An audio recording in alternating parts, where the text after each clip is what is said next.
여호와여 도우소서. 경건한 자가 끊어지며 충실한 자들이 인생 중에 없어지나이다. 그들이 이웃에게 각기 거짓을 말하며 아첨하는 입술과 두 마음으로 말하는도다. 여호와께서 모든 아첨하는 입술과 자랑하는 혀를 끊으시리니 그들이 말하기를 우리의 혀가 이기리라. 우리 입술은 우리 것이니 우리를 주관할 자 누구리요 하미로다. 여호와의 말씀에 가련한 자들의 눌림과 궁핍한 자들의 탄식으로 말미암아 내가 이제 일어나 그를 그가 원하는 안전한 지대에 두리라 하시도다.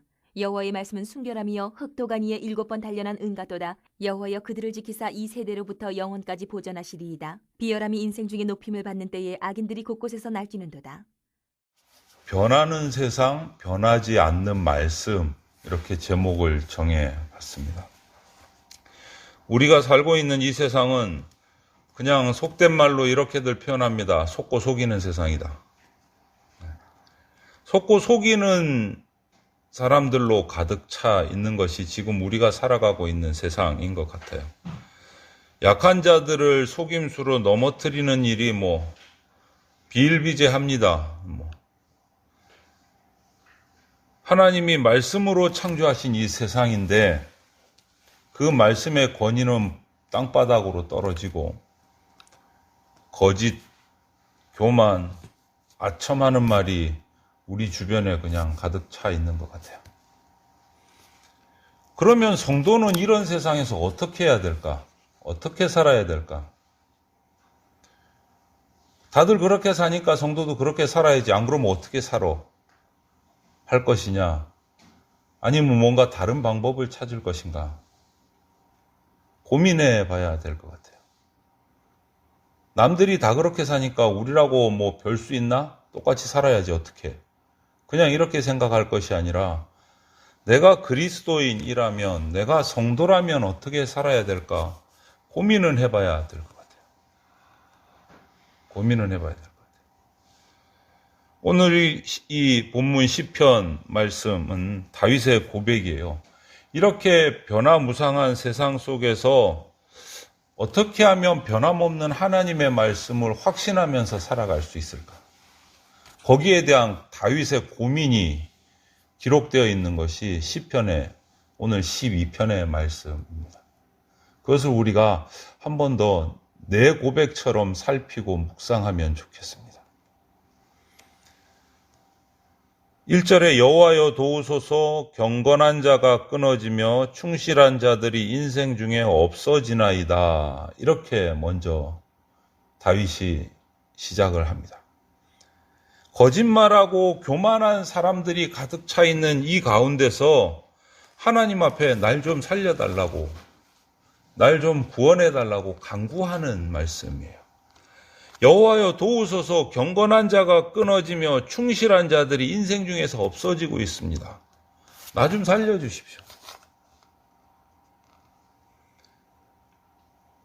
경건한 자가 끊어지고 하나님의 언약에 충실한 사람들이 세상에서 점점 사라지고 가는 이 현실을 보면서 막 탄식하고 안타까워하고 하나님 앞에 간구하는 모습이에요. 세상은 거짓말하고 아첨하는 자들, 또 그리고 자기 필요, 자기 이익에 따라서 사람을 적당하게 이용하는 사람들이 오히려 잘되고 득세하는 세상이 돼버렸어요. 2절 말씀처럼 아첨하는 입술과 두 마음으로 말하는 이것들이. 믿을 만한 사람, 정직함을 찾아보기가 정말 쉽지 않은, 마음 먹고 찾아야 찾아질까 하는 그런 시대가 되어버렸어요. 이 다윗이 말하던 그 시대, 다윗이 고통받던 그 시대하고 오늘 저와 여러분들이 살아가는 이 시대하고 어떻습니까? 달라졌습니까? 좋아졌습니까? 아니면 상태가 더 악화가 됐습니까? 어떤 것 같습니까, 여러분? 최소한 별반 다르지는 않은 것 같아요. 속고, 속이고, 아첨하고, 거짓을 말하고. 뻔히 거짓인 걸 아는데도 불구하고 그 말을 또 하고.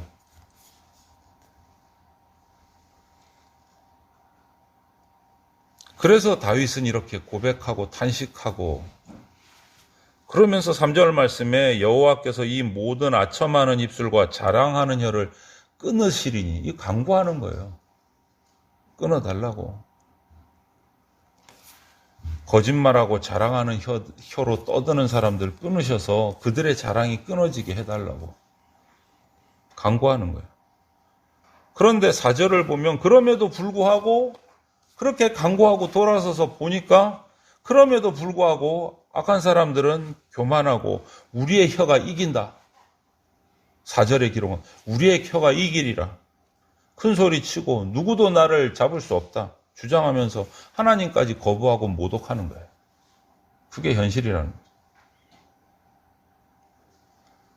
지금 우리가 살고 있는 이 세상도 경건한 사람들이 사라져가고 경건하지 않은 사람들이 득세를 해가고 있는 게 우리 눈에도 보이지 않습니까? 그런 때 그 사람들을 따라서 살아가야 된다라고 할 것이냐, 어떻게 할 것이냐, 우리의 선택인 거예요. 그런 때 경건한 자가 경건하지 않은 세상에서 살아가는 것이 신앙의 길이에요, 여러분. 불평불만할 것이 아니고 세상이 왜 이 모양이냐, 그러다 보니까 나도 어쩔 수 없이 거짓말도 하게 되고 아첨도 하게 되고 교만하기도 한 거 아니냐, 핑계댈 것이 아니라 그런 불경건한 세상을 경건하게 살아가는 것이 신앙의 길이에요.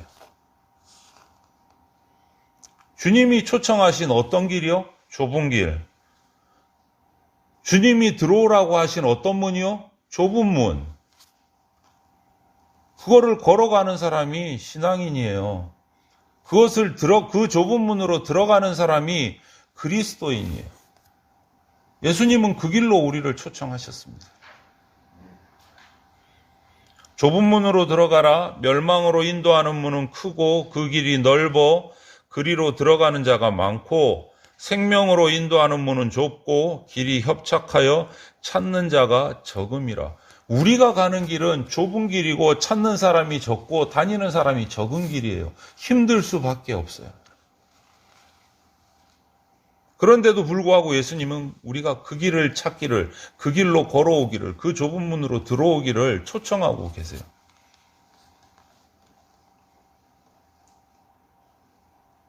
또 다윗은 이렇게 고백하고 한탄하고 간구하면서 자신을 비방하는 자들도 있으니까 구원해달라고 기도를 해요. 그리고 그 기도의 응답을 마침내 받습니다. 하나님의 약속을 받아요. 그게 5절 말씀입니다.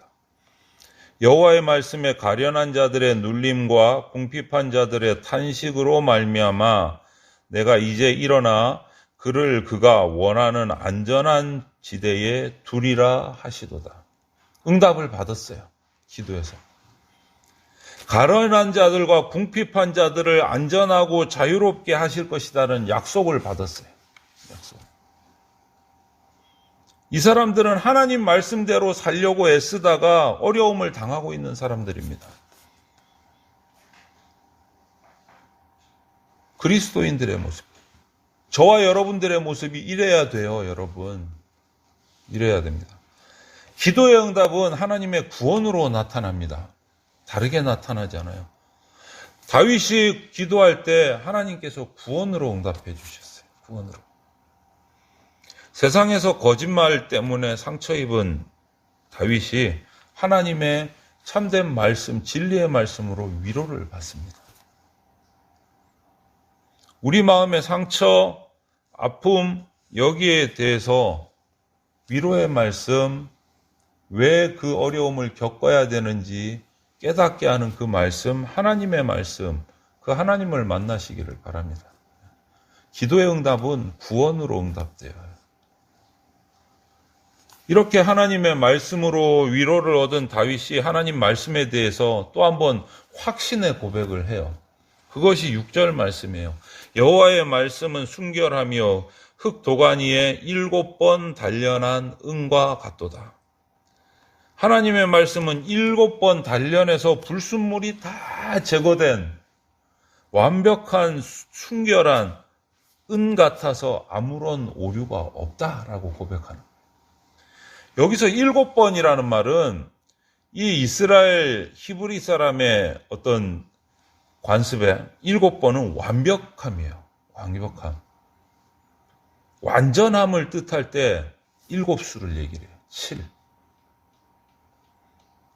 그래서 그 개념이 미국으로 들어가다 보니까 영어에 어떤 생각, 7은 어떤 7이라 그래요? 네? 럭키 세븐이라 그러잖아요. 최고의 수, 7번. 근데 성경적인 표현은 아닌데 그게 성경의 의미는 뭐냐? 완벽함, 온전함이 7이에요. 7번 단련해서 불순물을 제거한 깨끗한 순, 은 같다. 하나님의 말씀. 오류가 없는 말씀이다. 이렇게 고백을 해요. 하나님이 다 어려움들, 거짓들을 제거하고 거기서 구원해 주실 것이라고 응답해 주시니까 그 하나님의 말씀이 7번 단련해서 불순물 없는 순은과 같습니다. 라고 고백을 해요. 속임수, 거짓, 아첨 이런 것으로 더러워진 세상의 말과는 달리 하나님의 말씀은 전적으로 하나부터 10까지 다 신뢰할 수 있습니다라는 고백이에요. 토시 하나도 빠트림 없이 완벽합니다. 주님 내가 믿습니다 말씀을. 이런 고백인 거예요. 그 응답의 마음에 다윗의 마음에 확신이 막 샘솟는 겁니다. 무가치하고 헛되고 거짓된 말잔치로 막 가득 찬 이 세상에서 하나님이 의인을 보호하시겠다라는 그 말씀에 확신을 가지게 되는 거예요. 확신. 그래서 다윗은 7절부터 8절에 이 비열한 말들이 판치고 득세하는 세상에서 하나님이 의인들을 영원히 지키실 것이라고 선언을 해요. 7절에 뭐라고 합니까? 여호와께서 그들을 지키사 이 세대로부터 영원까지 보존하시리이다. 이 세대가 무슨 세대요? 거짓과 아첨과 교만한 세대. 그 세대로부터 영원까지 보존하실 것이다. 보호해 주실 것이다. 구원하실 것이다. 누구를? 하나님의 말씀을 믿고 따르는 자들을, 의인들을. 하나님은 이런 분이세요, 여러분. 비난, 비판, 허무한 약속, 허무한 예언, 교만한 자들이 자기 자랑을 하는 이 난무하는 세상에서 여기저기 날뛰는 악인들이 있는 세상에서 다윗과 의인들을 안전하게 보호해 주시는 분, 성도를 안전하게 보호해 주시는 분. 그분이 하나님이세요. 종교개혁자 존 칼빈은 이런 말을 했어요, 여러분. 하나님은 그 행위를 나타내실 때 반드시 말씀을 통해서 나타내신다. 좀 더 풀자면 하나님께서 이 땅 가운데 무슨 역사를 하시고 일을 하실 때는 반드시 말씀을 통해서 하신다. 말씀을 제껴놓고 따로 하신 적이 없다. 말씀을 통해서 하신다. 그만큼 하나님이 우리에게 주시는 말씀은 중요하고 중요한 핵심이라는 거예요. 역사적으로 세계사의 역사를 살펴보면 세상은 하나님의 말씀의 권위를 무너뜨리는 데 애써왔어요. 하나님을 알든지 모르든지 사탄의 역사가 있어서 인간의 역사는 하나님의 말씀을 무너뜨리려고 애썼어요. 하나님의 말씀을 세우려고 애쓴 적이 없어요. 자기도 모르게 하는 게 하나님 말씀에 반대로 가는 일들이 세계의 역사였어요. 사람의 역사였어요. 말씀을 비판하고, 말씀을 막고, 말씀을 핍박하고, 이것이 역사였어요. 우리나라도 기독교 초기요? 똑같습니다. 성경을 불태우고 성경을 가져온 선교사들을 창으로 찔러서 죽이고 똑같았습니다. 우리의 신앙의 선배들 감옥에 갇혀서 순교하고 핍박하고 고문당하고. 왜요? 말씀을 막기 위해서 말씀을 핍박하는 거예요. 세계사도 별반 다르지 않습니다. 그런데 그 이후의 결과를 보면 사람의 역사가 지금까지 계속해서 하나님의 말씀을 막으려 하고 하나님의 말씀을 핍박하고 하나님의 말씀을 불태워 왔는데도 불구하고 결과는 어떻습니까? 지금은요, 그럴수록 하나님의 말씀은 더욱더 분명해졌어요. 더욱더 흥황해졌어요. 이 정도면 포기할 때도 됐는데 사탄은 포기하지 않아요. 몰라요. 하나님이 살아계시기 때문에 그분의 말씀이 결코 끊어질 수 없다는 사실을 몰라요. 코로나 때문에 교회가 핍박받고 비판받고 그래서 말씀이 쭈그러든 것 같습니까, 여러분? 나중에 우리의 후반에 이 코로나의 힘든 상황이 어떻게 마무리될지 우리는 정확히 모르지만 그때 가서 되돌아보십시오. 하나님의 말씀이 얼마나 흥황해졌는지.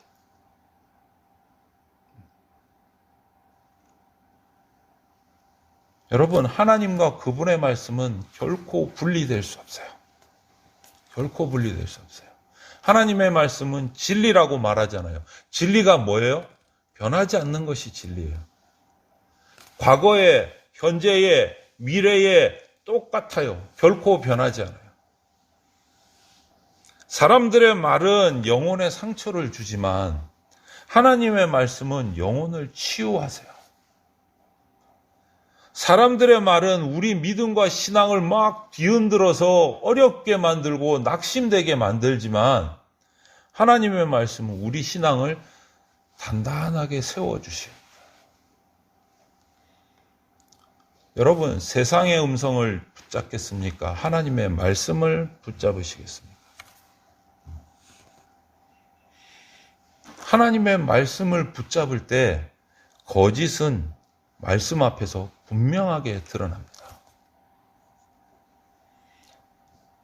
흔들리던 기준들이 명확해지고 내가 무엇을 말하고 무엇을 해야 될지를 깨닫게 돼요. 어떻게 할 때? 하나님의 말씀을 붙잡을 때. 하나님의 말씀을 붙잡을 때. 하나님의 말씀을 붙잡을 때 우리는 거짓말 속에서 진리를 분별해낼 수 있어요. 그리고 진리의 길을 흔들림 없이 걸어갈 수 있게 되는 겁니다. 그래서 제가 한 번씩 말씀드리죠. 우리 다음 세대 주보에는 아예 제가 이렇게 인쇄를 딱 박아놨어요. 제일 크게. 말이 길어서 영어로 WWJD 해석을 하면 예수님이라면 어떻게 하실까? 질문하라는 거예요. 선택의 기로에 섰을 때 이거 어떻게 해야 되지? 자기 생각을 고민하지 말고 예수님이라면 어떻게 하실까?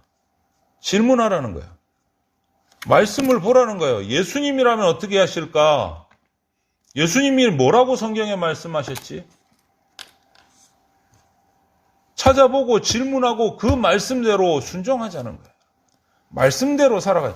말씀을 붙잡을 때 거짓이 드러나고 흔들림이 바로 세워진다. 교회도 동일합니다. 교회가 어렵고 힘들고 혼란스러울 때 기준이 무엇으로 다시 잡아야 됩니까? 똑똑한 사람의 지식으로요? 경험 많은 분들의 경험으로요? 아니요, 다 틀렸습니다. 다른 게 아니고 틀렸습니다, 그거는. 틀렸다는 말을 저는 잘 하고 싶지 않은데 다를 수 있다라고 말할 수 있는데 이것만큼은 분명하게 말씀드려요. 틀렸습니다. 기준이 어디에 있습니까? 하나님 말씀에 있습니다. 그게 맞는 겁니다.